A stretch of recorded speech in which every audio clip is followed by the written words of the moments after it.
Today we're looking at something that could reshape the entire Western alliance. Brussels just dropped a massive financial hammer on one of America's most powerful tech billionaires. Paris is spiraling into a budget catastrophe not seen in decades.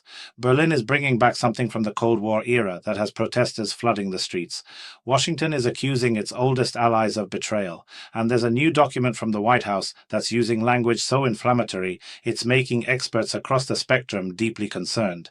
These aren't separate stories. They're all connected, and I've saved the most revealing part for the very end of this episode. I spent years inside one of those major media organizations, the kind with the big name and the even bigger narratives. I watched how stories got shaped to fit agendas, how inconvenient facts disappeared, how the truth became negotiable. Eventually, I realized I had a choice: stay comfortable and complicit, or walk away and speak freely. I chose the door. Now I'm here, independent, answerable to no one but you and the facts. It's harder this way, trust me, but it's the only way I can look myself in the mirror. Before we dive deep into this, I need to ask something. If what you're hearing resonates, if you value reporting that doesn't bend to corporate pressure or political convenience, hit that like button and subscribe to this channel. And here's the thing, what we do here requires serious work. Every claim gets checked, every source gets verified, because in this era of misinformation, we refuse to add to the noise. That kind of diligence takes resources. So if you're able, consider sponsoring this channel. It's not just support, it's an investment in independent journalism that puts truth over profits. And please stay with me until the end, because what I'm going to reveal in the final segment will change how you see this entire situation. The European Commission just made history, and not the kind anyone in Silicon Valley wanted to see written. They've hit Elon Musk's social media platform X with a penalty of 120 million euros. Let that number sink in for a moment. This isn't a slap on the wrist. This is Brussels declaring open warfare on one of the most powerful tech empires in the world. The fine breaks down into three brutal components. First, 45 million euros for introducing that paid blue checkmark verification system, the one that turned the whole concept of verifying authentic accounts into what can only be described as a commercial farce. Then there's 35 million for advertising violations, and finally 40 million for restricting researchers' access to the platform's public data.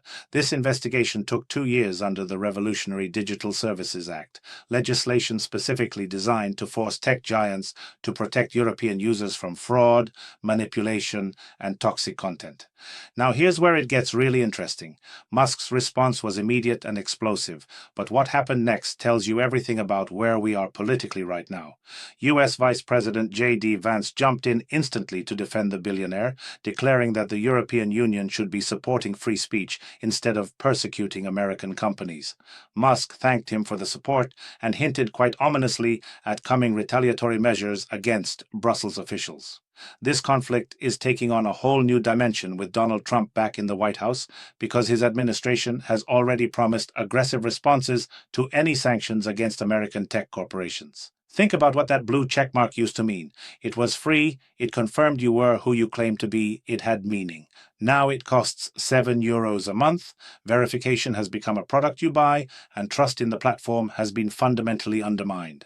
But wait, because while Brussels is battling Silicon Valley, Paris is drowning in something far more immediate and devastating. France is experiencing a budget catastrophe unseen since the oil crisis of the 1970s. For the first time in 45 years, France will end this year without an approved budget for the next period. Let me repeat that. 45 years. This is a political humiliation that exposes the paralysis of the Eurozone's second largest economy.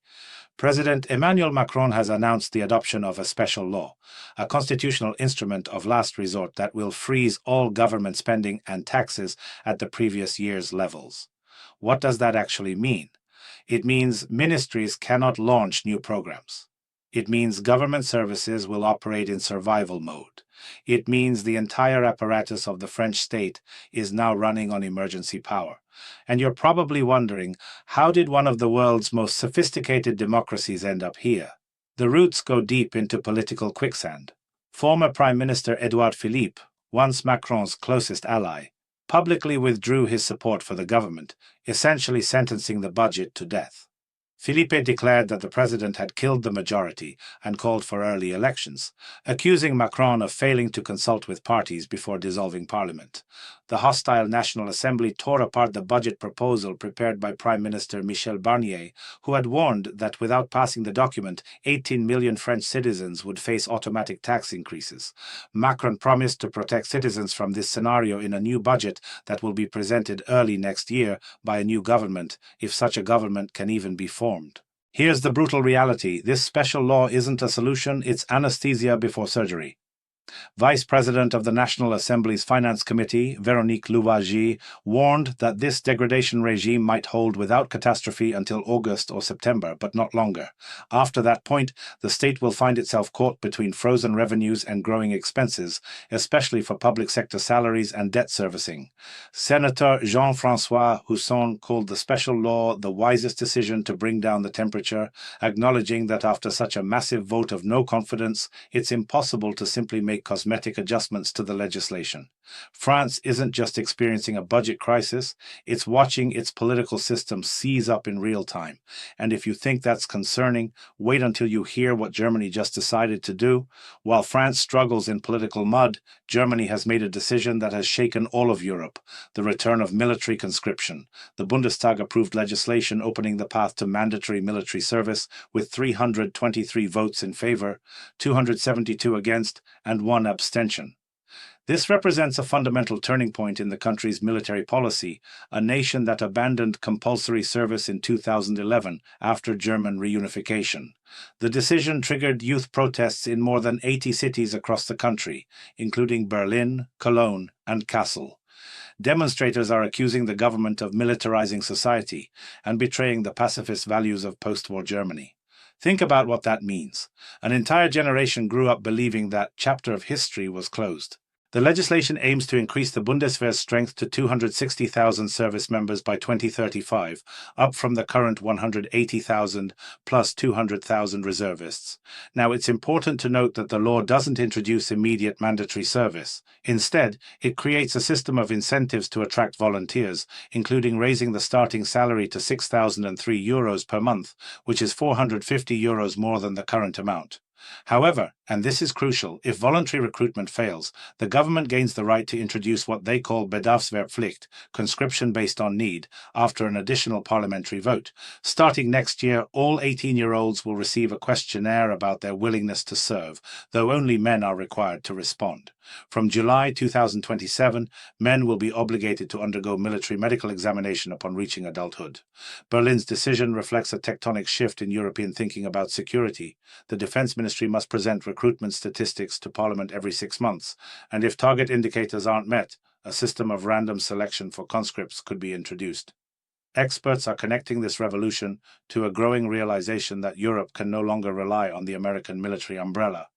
Tensions with Russia, the unpredictability of American policy, and the drive for strategic autonomy are forcing the continent to rearm for the first time in decades since the Cold War ended. Germany, a country that built its entire post-war identity on pacifism and reconciliation, is now saying that era is over. Young Germans are taking to the streets because they understand what their government is telling them, that peace is no longer guaranteed. And here's the twisted irony. Right at this moment of maximum European anxiety, right when European nations are trying to strengthen their own defenses in response to American pressure, the White House stabs them in the back. A senior American official, Deputy Secretary of State Christopher Landau, harshly criticized European allies at a NATO foreign ministers meeting for ignoring the role of American defense companies in their military procurement.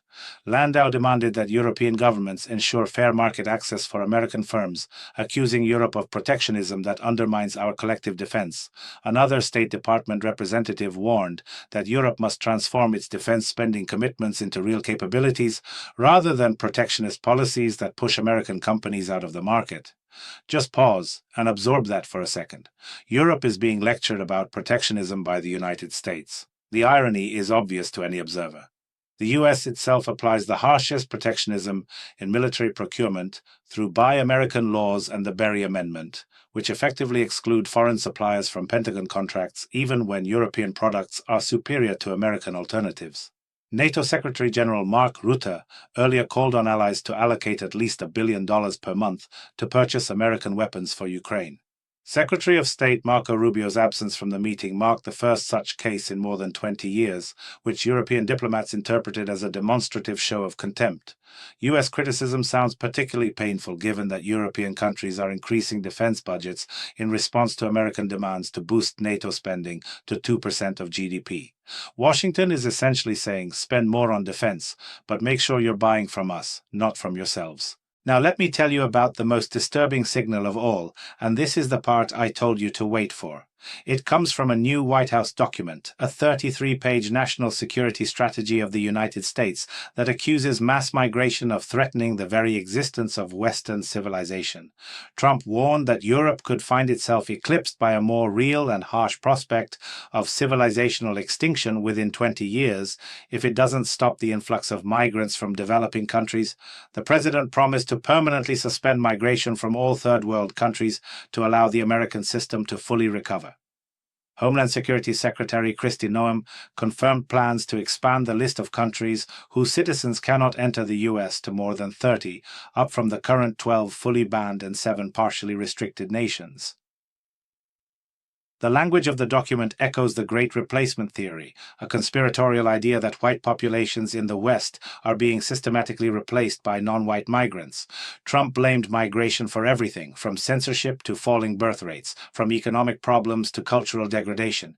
He promised to strip all non-citizens of federal assistance and benefits, revoke status from migrants who threaten domestic tranquility, and deport any foreigner deemed a burden on society, a security threat, or incompatible with Western civilization. Experts note that such rhetoric is not only toxic, but dangerous, because it legitimizes xenophobia and racial hatred at the highest level of power. This isn't just policy, this is ideology, and it's the kind of ideology that has historically led to very dark places. If you're still with me, and I hope you are, hit that like button because we need to talk about what all of this actually means. These 5 crises, the digital war between Brussels and Silicon Valley, the French budget collapse, German rearmament, American accusations of protectionism, and the White House's anti-migration rhetoric, these are not isolated events. They represent symptoms of a fundamental shift in transatlantic relations. Europe is desperately seeking strategic autonomy, attempting to regulate tech giants, rearm itself, and defend its economic interests. America, by contrast, is demanding submission from its allies. Buy American weapons. Don't touch American corporations. Close your borders to migrants. The contradiction between European sovereignty and American demands is becoming increasingly irreconcilable. Think about the pattern we're seeing here. Europe tries to assert regulatory control over American tech platforms that operate on European soil, and Washington treats it as an act of aggression. European nations increase their defense spending as America demanded, but then America complains they're not buying enough American products. Europe faces demographic and economic pressures that require immigration, and the White House issues documents calling migration an existential threat.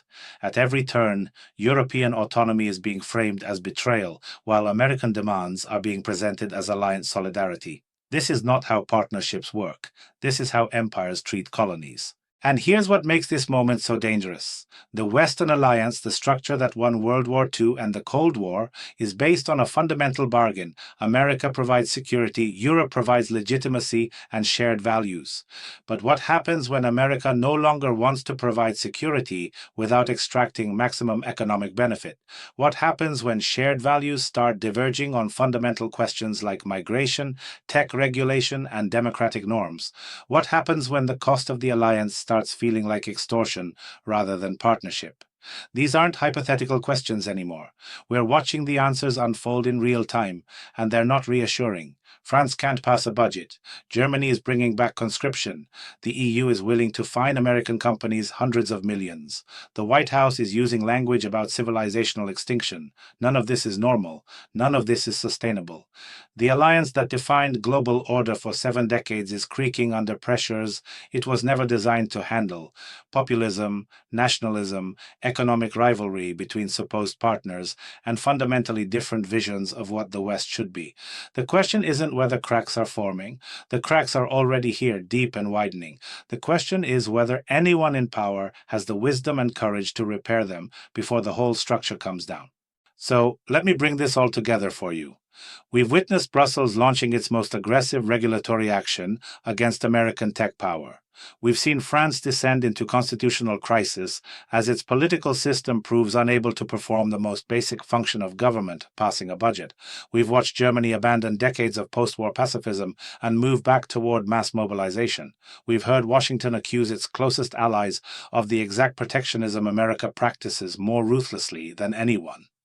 And we've read a presidential security document that frames human migration as civilizational warfare. Each of these developments would be significant on its own. Together they paint a picture of an alliance in profound distress. The West is fracturing not along the lines everyone expected, but along the lines of sovereignty and submission. Europe is trying to become a geopolitical actor with its own rules, its own military capacity, its own economic interests. America, at least under current leadership, sees this as insubordination rather than maturity. The result is escalating tension, mutual resentment, and a relationship that increasingly resembles a protection racket rather than a partnership of equals.